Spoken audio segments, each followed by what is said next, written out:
Donald Trump is one of the most overtly activist presidents in American history. He takes positions on major issues that many of us might deem to be unprecedented or even extreme. And he does that on purpose. He wants to shake up the status quo. He wants to keep his domestic political opponents and even foreign leaders on their heels. And he's serious when he says America first. It's not just a slogan with him. But with that said, he is willing to be convinced when the facts of an issue that he doesn't fully understand are put before him. That is exactly what our guest today has done. Dr. Peter Kuznick is a professor of history at American University here in Washington, D.C., and he's the founder and director of the award-winning Nuclear Studies Institute. He's the author of many books, including The Untold History of the United States, which, along with writer, director, and producer Oliver Stone, he turned into a 10-part Showtime series. He's also a lifelong activist in support of peace and human rights. Peter, thanks so much for joining us. It's always great to have you. Always good to be with you, John. Thank you. Well, there are about a dozen different places to begin, but I think I'd like to start with your most recent interview because you covered so many critically important issues in it. You and Oliver Stone appeared on the Tucker Carlson show to discuss U.S. relations with Russia, or the lack of U.S. relations with Russia. You spoke about the war in Ukraine. You spoke about prospects for a nuclear confrontation. So I'd like to begin with that. I want to ask you the same question that Tucker Carlson asked you. How close do you think we are to nuclear war? I guess that depends which day you asked me that Yeah. question. We were on with Tucker back in, I guess, December, and then he didn't play it for 4 weeks. And by then the world had changed a little bit. I mean, and I say that because under Biden, I was scared shitless, really. I mean, I was very, very worried under Biden, not because Biden wanted a nuclear war or anybody sane wants a nuclear war. Have been, as we could discuss, some people in positions of authority who have wanted a nuclear war over the years. And even now, somebody like Keith Payne, who headed the writing of the Nuclear Posture Review during Trump's first term. Back in the 80s, Keith Payne was writing that we could fight and win a nuclear war. We'd probably lose 20 million people, but it might be worth it to eliminate communism, the Soviet Union. And so now he's still there and he's still influencing Trump, or at least he was during the first term. So there are people out there who are pathological, insane, and do welcome a nuclear war. But that's not Biden, and it's not Putin, and it's not Xi or any of the other people in charge of the nuclear arsenals now. But under Biden, what got me so worried is each time Ukraine wanted a new weapon system, Biden's immediate response was, no, we can't do that because it would be too dangerous a provocation. It would cross Russia's red lines and either potentially force an increased Russian response or the possible use of tactical nuclear weapons. And so Biden would refuse it. The pressure on him would increase, and he'd always cave in. Much like Obama would always cave into the pressure, Biden caved into the pressure, whether it was the F-16s or the HIMARS or the ATACMS, each time. And the thing about drawing red lines like Putin has done is that you can do it once and ignore the provocation. Maybe you could do it twice and ignore the provocation. But if you repeatedly draw red lines and don't act when they're crossed, then you lose all credibility at home and internationally. And the Americans were banking on the idea that we had pushed past the red line time and again, and Putin had not acted. So we could do anything we wanted, and Putin would not act. When you're dealing with a nuclear armed world, you can't play that kind of game of chicken. And that's what the US was doing under Biden. But I knew, and I said on Tucker Carlson, for example, that Putin had shown restraint. Mhm. And that was partly because he knew that the new administration was coming in and that he had a friendlier relation with Trump, and that Trump was more appreciative not only of the dangers of escalation, and he'd warned about the threat of nuclear war, but also about that he was hoping for a better relation, a reset with Russia. And he said, of course, why shouldn't we be friends with Russia? It'd be in everybody's interest. So when Trump came in, I was hopeful that we were a little less close to nuclear war than we had been under Biden. However, Trump's early actions and statements have undermined my hope that we are actually moving in the right direction. Trump, and again, my people I deal with who like Trump always say, well, take what Trump says seriously, but don't take him literally. Uh, and I try to exercise that rationality when in dealing with Trump, because the things that come out of his mouth are so absurd often, and so little connection to reality, because he's a mafia boss, he's a liar, he boasts, he's a bully, and he's not a normal statesman, politician, certainly not a normal president. I don't think a normal human being. So, uh, so I have to try to restrain myself. But the threats he's making already to Putin, not only saying, of course, peace would be in Russia's interest, which it's in everybody's interest to end this damn war. It should never have started. And, we could have so easily been avoided if we had any real statesmanship or leadership. Uh, but at this point, when he's making threats to Russia, as if his bullying mafia tactics are going to work with Putin, the world is different now. It is a different world, even a different world than 2017. We've got these new and much stronger alliances between Russia and China, Russia and North Korea, even Russia and Iran, although it's not a military alliance. I mean, the old game plan does not work, and it doesn't work with Russia. This kind of threatening and bullying, saying that if Russia doesn't agree to settlement on the terms that Trump wants, we're going to increase the sanctions, give more arms to Ukraine, and Putin's going to pay the price. That is not going to work. So we always say that Trump is transactional, that he wants to cut deals, that he wants, but it's not from the standpoint the Chinese like to talk about win-win diplomacy. I like the idea. It's the old Henry Wallace concept, That's right. Franklin Roosevelt concept of diplomacy. The American approach has always been zero-sum game. We win and you lose. And that is much more Trump's mentality. And so when he talks about cutting deals or having friendlier relationships, I was on Chinese TV a couple nights ago, and it was interesting because we were talking about U.S. China policy. And of the four guests on this Chinese TV show, I was the only one who held out even a modicum of hope that relations with China can improve under Trump.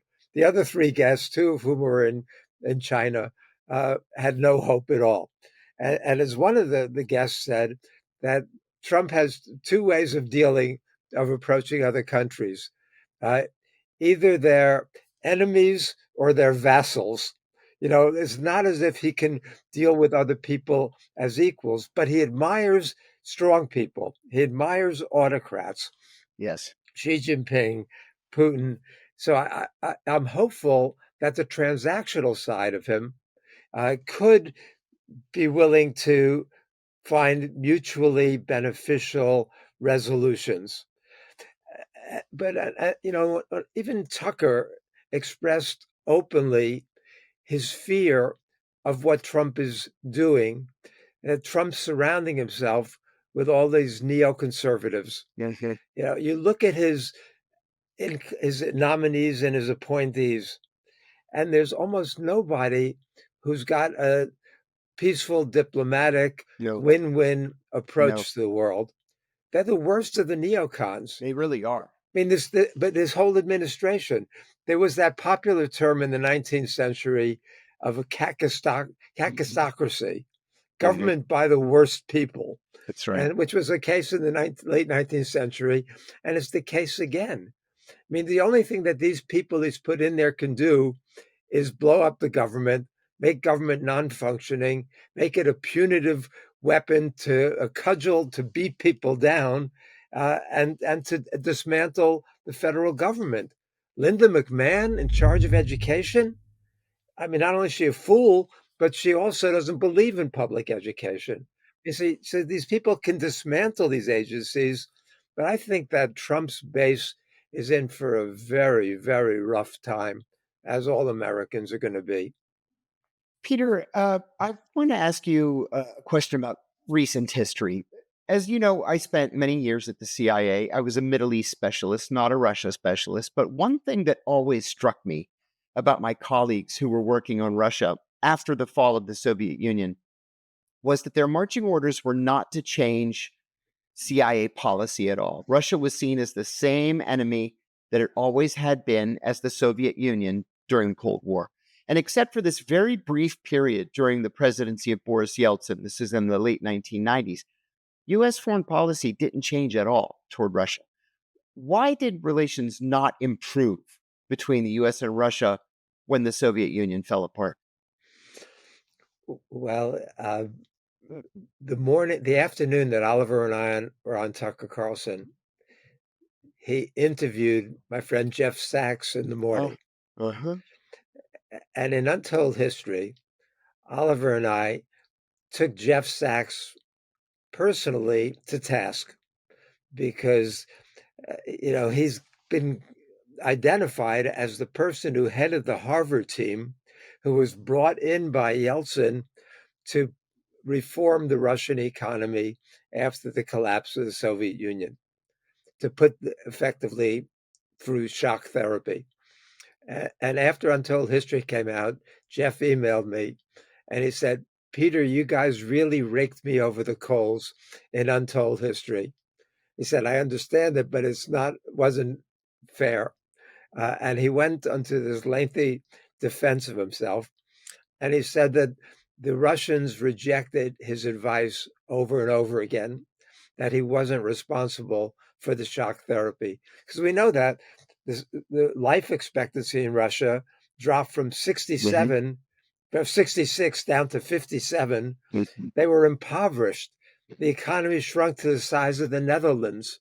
Poverty was rampant. I mean, they overnight, a lot of people, they had what they called gangster Yeah. capitalism, and some people were able to get rich overnight, but the overall majority of Russians were devastated during the 1990s, the Yeltsin period.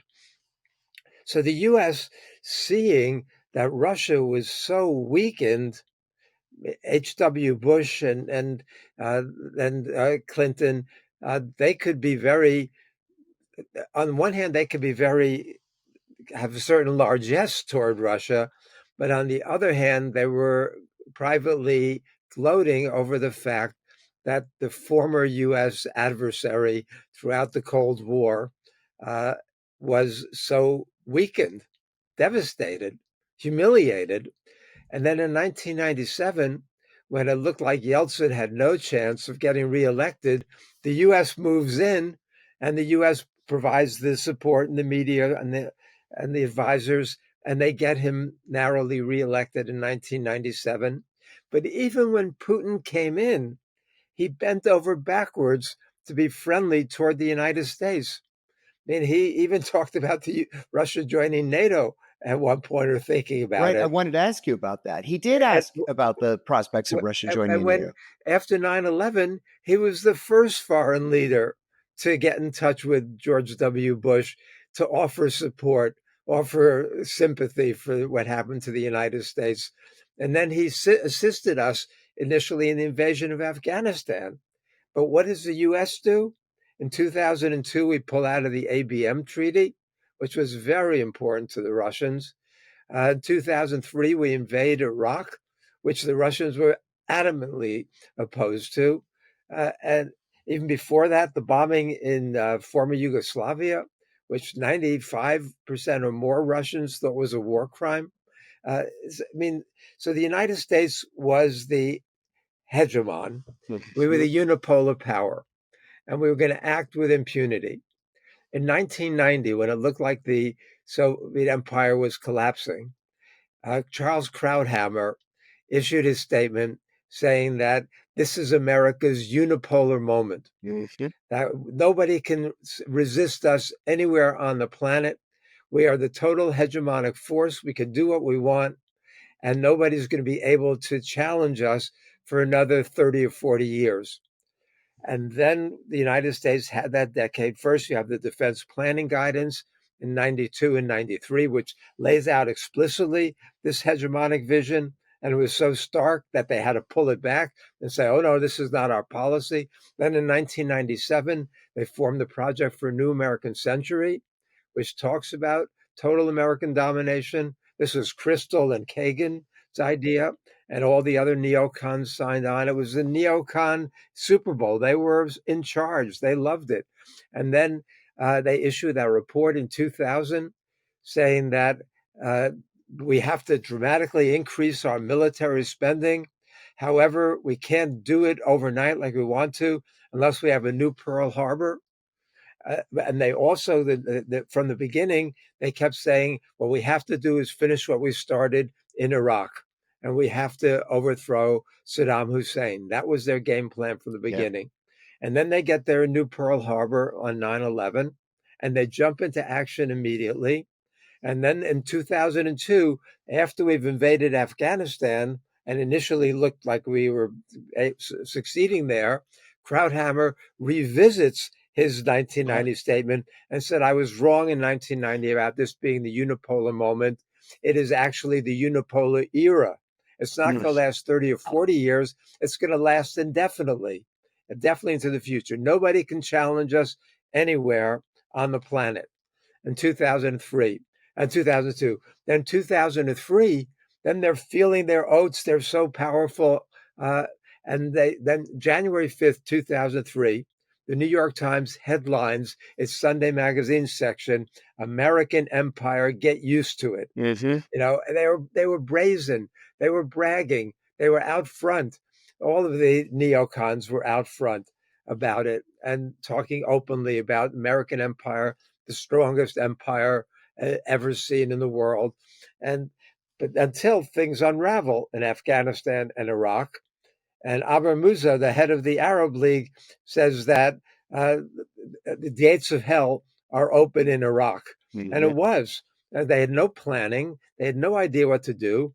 They thought they were going to be greeted as liberators, like Brezhnev thought they'd be greeted as liberators, and Afghanistan will be over in a month. And 10 years later, it's still going on. Mm-hmm. Well, it's even worse than Afghanistan and Iraq. And so Krauthammer, even in 2006, revisits his buoyancy and says, well, the apogee of American unipolarity is over. Yeah.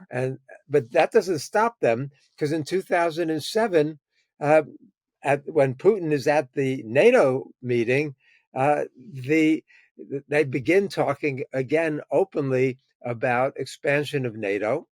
We can't get into the whole NATO expansion because it was very, very reckless and stupid and backfired, or in some ways backfired.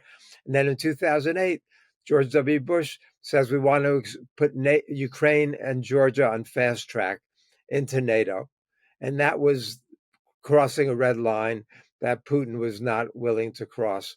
And then we saw what happened in Ukraine, and we see the position we're in now. So to get back to your question about, nuclear war and the whole question of U.S.-Russian relations, I mean, it has been a mess since 1917, when the U.S. sent troops to join the British and the French and the Japanese and all the other European troops in Russia to try to curb the Russian Revolution. Wilson was not willing to go as far as Churchill was in terms of actually intervening to defeat the Bolsheviks. Wilson turned Churchill down. Churchill said, "We need to strangle Bolshevism in the cradle." But that was the idea that the Brits had. The Americans were not quite willing to go there, but they were furious with the Soviets for pulling out of World War I. And they Right. were more furious when the Bolsheviks went into the foreign ministry and showed all of the secret treaties and agreements and deals that the British and the French and the Tsarist Russians had concluded for dividing up the world after World War I was over. And we're living with the effects of that in the Middle East, the region Still that today. you know even better. So the Sykes-Picot stuff, and I mean, so when Russia pulls out, the West was furious because Russia was providing the cannon fodder for a lot of the fighting in World War I, as they're going to do again in World War II. So the U.S. does not recognize Russia till 1933, when Hmm. Roosevelt comes to office, and then when the Germans invade the Soviet Union in 1941, then Roosevelt figures out how to provide lend-lease aid to the Soviet Union, and they're our close ally in fighting the Germans. And after they turn back the German incursion in Moscow in late 1941, uh, then in 1942, it's clear the U.S. is giving some materiel, some military aid, some necessary armaments, and the Russians are resisting. But Stalin was making three demands. One was for the same boundaries that they had in the Nazi-Soviet pact, which is mostly getting back what they had lost after World War I. Hmm. Secondly, they wanted more more material and military support, which the U.S. was way behind on its promises. But the most important thing that they wanted was a second front. What most Americans don't know is that throughout the war, while the U.S. and the Brits were confronting 10 German divisions between us, the Soviets were confronting more than 200 German Hmm. divisions, which is why, I asked my students who won World War II, and if they even know that there was a World War II and what side people were on, they say the Americans won it. Right. But the Europeans say that the Brits won it, the Europeans won Yeah. it. According to the latest surveys that I've read, 17% of the Europeans credit the Soviets with playing a major role in defeating Germany in World War II. Churchill even admitted it. He said the Red Army tore the guts out of the German war machine. And if you look at American coverage of World War II and the Soviet role, the New York Times in 1942, there are articles saying that if we save the world from fascism, it's because of the heroic Soviet sacrifice. We knew it. And so then in May of 42, Roosevelt writes to Stalin, and he asks Stalin to send over Foreign Minister Molotov and a trusted general to Washington. He does. They meet in Washington, D.C. And during that meeting, Roosevelt turns to General Marshall, Chief of Staff Marshall, and says, "Can we open up the second front? Can we promise to open up the second front before the end of this year, before the end of 1942? And Marshall says, "Absolutely." He and Eisenhower had already drawn up plans for the U.S. invasion in Western Europe. However, uh, Churchill sabotaged it. He had some good reasons and a lot of bad reasons. From the Russian standpoint, it looked like they wanted the Soviets to be bled white, and to suffer and to be weakened and defeated, like many Americans might want to see today. Uh, and so the Soviets, largely, not single-handedly, because they had support and help, but they played the key role in driving back the Germans. They defeated them at Stalingrad. They finally overcome the horrific blitzkrieg in Leningrad, in which uh, Putin's father was badly wounded. Putin's younger brother died during that siege, as did maybe 1 million people in Leningrad. in the siege of Leningrad when they were eating the wallpaper, the Mhm. glue off the wallpaper, trying to make soup out of that. They were desperate beyond belief. And that's the history that the Russians know. The Americans have never had that kind of history and that kind of knowledge. And then, but the other key turning point that Americans have no clue about was Roosevelt chose Henry Wallace as vice president in 1940 because Wallace was the leading anti-fascist in the New Deal administrations. That's right. He was the leading visionary as Secretary of Agriculture, which was key to the New Deal recovery, and hated fascism, was an anti-racist, exemplary.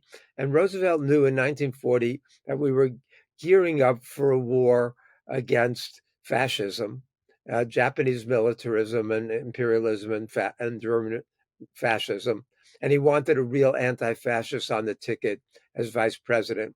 But the Democratic Party did not want to put Wallace on, Hmm. partly because Wallace comes from a Republican farm family.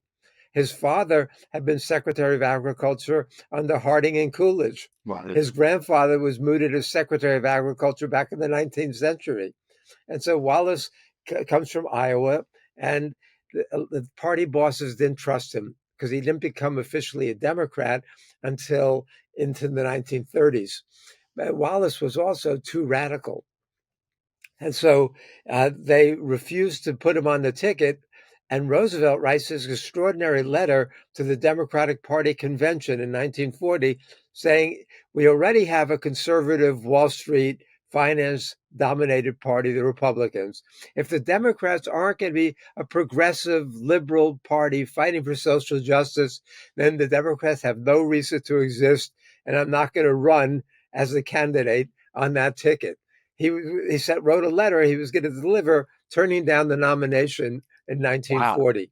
But before he did that, Eleanor Roosevelt went to the convention, the first time her first lady had been there, and made clear to them that he was serious and he was going to withdraw his candidate if they didn't put Wallace on as vice president. So they begrudgingly did that in 1940. And as vice president, Wallace, after Henry Luce writes his editorials and speeches that the 20th century must be the American century, that the U.S. is going to dominate the world in every way, financially, militarily, culturally, intellectually. Wallace refutes that and says, no, the 20th century must be the century of the common man.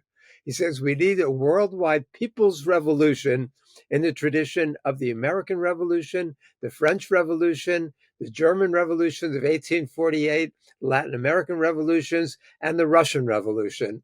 And he calls for an end to imperialism, an end to colonialism, spreading the fruits of science and technology all over the world. I mean, this is the vision that Wallace had. And so the party bosses decide they have to oust Wallace in 44, get him off the ticket. They know that Roosevelt is sick and he's not able to run another campaign and he's never going to survive another 4 years in the presidency. So whoever is vice president is become the next president. And they know that Wallace is this visionary who understands a better world, wants to work with the Soviets to create that better world.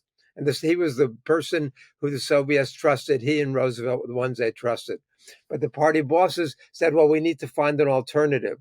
And they chose Harry Truman, not because he was smart enough, not because he was worldly enough, not because he was knowledgeable enough, but because he didn't have any real enemies. Now, Truman, I mean, I don't know if you want me to go into any of this I because you want to asked me a I want to different add question. something. I want to add something real quickly. When you and I first met, I had just watched this episode of the Untold History of the United States. I was always a fan of Henry Wallace. I did not know the details of what, in my mind, was a coup against Wallace at the 1944 Democratic Yeah. National Convention until I saw your show. This is, to me, one of the most fascinating episodes in recent American history. And it changed the course of the world. It did. I mean, Wallace was do a quick version. Yeah. On July 20th, 1944, the day the Democratic Party convention began in Chicago, Gallup released a poll of potential voters asking them who they wanted on the ticket as vice president. 65% said they wanted Wallace back as vice president. He was the second most popular man in America behind Roosevelt. Wow. 2% said they wanted Harry Truman as vice president. The last time I did the math, 65 is bigger than 2. But we weren't a democracy, and the Democratic Party was not a democracy. And so the party bosses had the whole thing cooked for Truman beforehand. But the first night of the convention, Wallace makes his seconding speech for Roosevelt, and the place goes wild in a spontaneous demonstration, led by, among others, Adlai Stevenson and Hubert Humphrey. And it goes on for an hour. And in the middle of it, Claude Pepper, who was then the senator from Florida, realized that if he could get to the podium and get Wallace's name and nomination, Wallace would sweep the convention, defy the bosses, be back on the ticket as vice president. And so he fights his way through the crowd. The party bosses, led by Chicago Mayor Frank Kelly, see what's happening. They start rushing to the podium. Sam Jackson was chairing the session. Sam Jackson later said he had orders not to let Wallace get nominated. Kelly starts screaming, "It's a fire hazard. I adjourn this immediately." And Jackson says, "I have a motion to adjourn. All in favor say aye. Maybe 5% say aye. All opposed, nay. Everybody yells out nay." He says, "Motion adjourned." The ayes Meeting have it. ended. At that point, Pepper was 5 feet from the microphone. Had Pepper gotten 5 more feet to the microphone and got Wallace's name and nomination, there would have been no atomic bombings in World War II, possibly and likely no Cold War, because Wallace had a whole different vision. But Wallace agreed to stay on as Secretary of Commerce. And from that position, he fought for the next year and a half against Truman and the Cold War and the nuclear arms race, until finally he's the last New Dealer left, the last one who's got a vision for peace, the last one who wants to get along with the Soviets and make the world a better world, the last one who embraced that vision that Roosevelt expressed in 42. Roosevelt also said in 42 that what we need now is 4 policemen. We need China to police Asia, Russia to police that region. He said Britain to police Europe, and the United States to police the rest of the world. And these 4 policemen can bring peace and stability to the post-war world. Truman's vision was very, very different. Truman did not like the Soviets. He did not trust the Soviets. Truman was a little man. And Truman was like Trump in some ways. My Trump people tell me Trump listens to the last person in the room. And Truman would always do that. And Wallace could convince him. And Truman would say, "Oh, I don't mind, Stalin reminds me of Boss Pendergast in Kansas City. I can deal with him. We'll get along with them." But then he goes and he listens to his hardliners. And Wallace was fighting a lonely fight in 1945 and 1946. And so we have that whole horrible history of the Cold War, in which we're lucky to have survived. And as you know very well, there were several times in which it looked like we weren't going to survive. We came very close to nuclear war, either by accident or by stupid policies during the Cuban Missile Crisis, and many times afterwards when we would get false intelligence that there was an incoming missile attack on the United States, or they would get false intelligence through computer failures or satellite failures. There was an incoming missile attack against the Soviet Union. But since we didn't have AI in the loop for nuclear deployment, Right. we had human beings who were hesitant to respond the way they were supposed to respond, and they didn't give the order to launch. But we came very close on We numerous sure did. occasions, including 1989, 1995, on both sides. And so, I guess the long-winded answer to your question about why U.S. Soviet and then U.S. Russian relations have been so bad, and that's partly because the U.S. approach was based on this idea of American exceptionalism or American unipolarity or America as the indispensable nation or America as the hegemon or now America as the bully. And we were going to impose our will and dominate the world.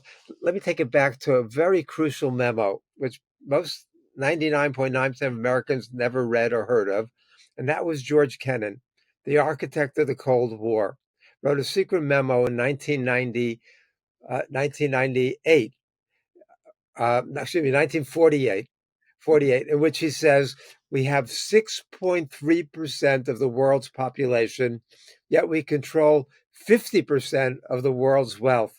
The challenge ahead of us is to maintain this position of disparity. We're not going to do that with ideological slogans. He said, we can't help to be the object of envy and resentment. Mm-hmm. And we're not going to maintain this position by idealistic slogans and freedom and democracy and human rights, but by dealing with cold, hard power concepts. That's right. And that's what the Cold War was about. And that's, and the nightmares of the Cold War, the worst of which, of course, was the U.S. invasion of Vietnam. That's right. And we like to see ourselves, the idea that I grew up with, you grew up with, that America was different from all other countries, that America was better, that all other countries were motivated by wanting land or by greed or geopolitics, but the U.S. only wanted to spread freedom and democracy. Mm-hmm. I grew up with that, I did too. and it took in some ways Vietnam to knock that out of me. And, it was the air we breathed growing up in the 50s and 60s and 70s. By the 70s, people were not believing it. But this is what American policymakers act on, the idea of impunity. As Madeleine Albright said, if we use force, it's because we're the United States of America. We're the indispensable nation.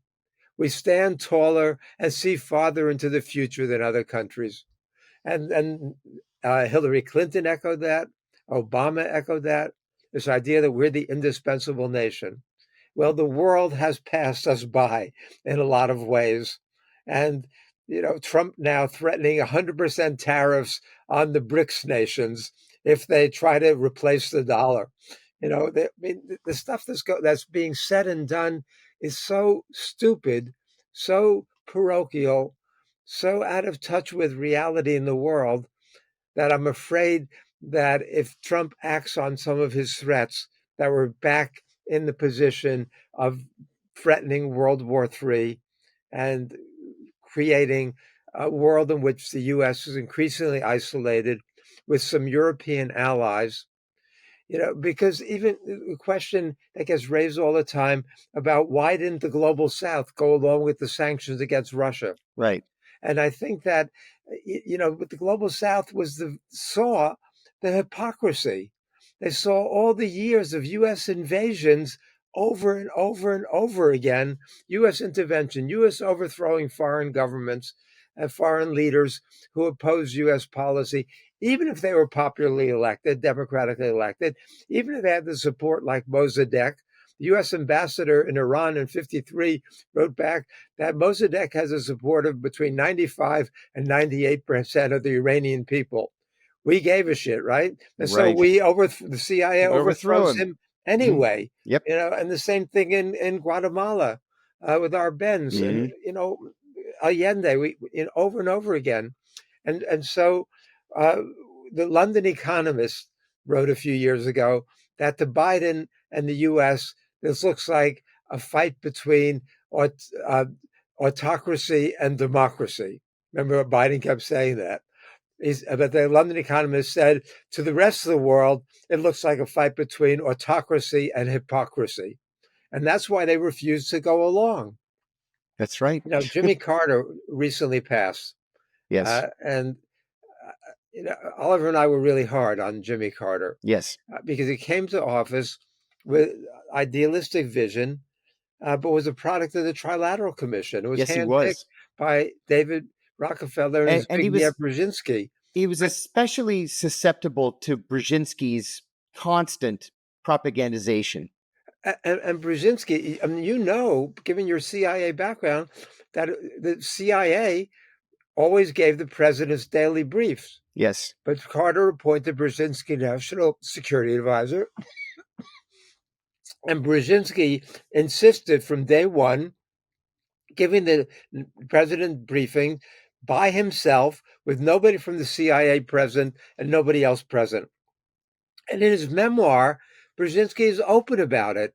He said that after a period of time, I heard my words coming out of Carter's mouth. He said, I was shocked by the extent to which he was repeating and thinking in terms of the ways that I had implanted in his head. And the Carter presidency, which in some ways, we just had Trump's monosyllabic, moronic, boring inaugural address.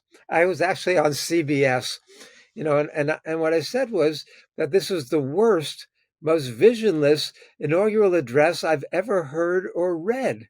And I've read them all, going back to in 1793. George Washington's inaugural address was 135 words long, right? But we know them all, and they mostly have soaring visions. I said this was either the product of a diminished mind or diminished oratorical skills. It was embarrassing how mundane, stupid, prosaic, boring, visionless this inaugural address was, as well as self-contradictory, as we can talk about. But Jimmy Carter, I was talking about, but Oliver and I said he was a failed president, but was a wonderful example, a moral paragon as an ex-president. Yes, he the was. best ex-president we've ever had. Best one. And Jimmy Carter said in 2019, he was addressing the congregation in his church in Plains, and he said, I was on the phone last night with Donald Trump, and Trump was expressing his deep concerns about China. And Carter said, I told him, I don't fear the Chinese century. I welcome it. He said, do you know how many times China's been at war since 1979? Zero. And he said, while our country has been constantly at war. He said, since the founding, this was 2019, he said, in the 242-year history of the United States, we've only had 16 years of peace. He said that we're the biggest, he said, we're the most warlike nation in the history of the world. While we've been fighting wars, spending trillions of dollars on these wars, the Chinese have invested in high-speed railway, in infrastructure. He said they've got 18,000 miles of high-speed railway. We've got zero. He said our bridges are collapsing, our roads are collapsing, our schools are collapsing. If we had put that money instead of into these wars, constant wars, endless wars, forever wars, the country would be so much richer, the people would be so much happier. He had that vision, but Trump doesn't have that vision. The best I can hope for with Trump is a kind of transactionality, that he'll see that it's more in America's interest to support peaceful resolution than not. But I was hopeful, and Oliver and I were hopeful on Tucker's show, and Tucker was hopeful.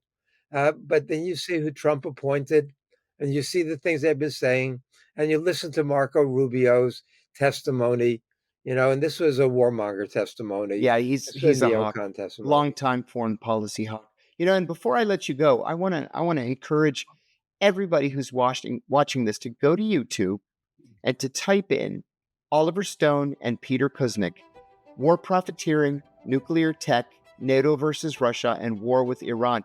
This is a modern masterclass that you're really not going to want to miss. It's important not just to American foreign policy, but to the way we're going to lead our lives the next 4 years. So, Dr. Peter Kuznick, thank you so much for joining us. Thank you, John, for having me and for letting me go on. Oh, you're a great friend, and I always learn so much from you. So thanks for taking the time. Hopefully next time we'll get to talk about the current situation. I look forward to it. Background to it. I look forward to it. I'm John Kiriakou, and thanks for joining us on Deep Focus. We'll see you next time.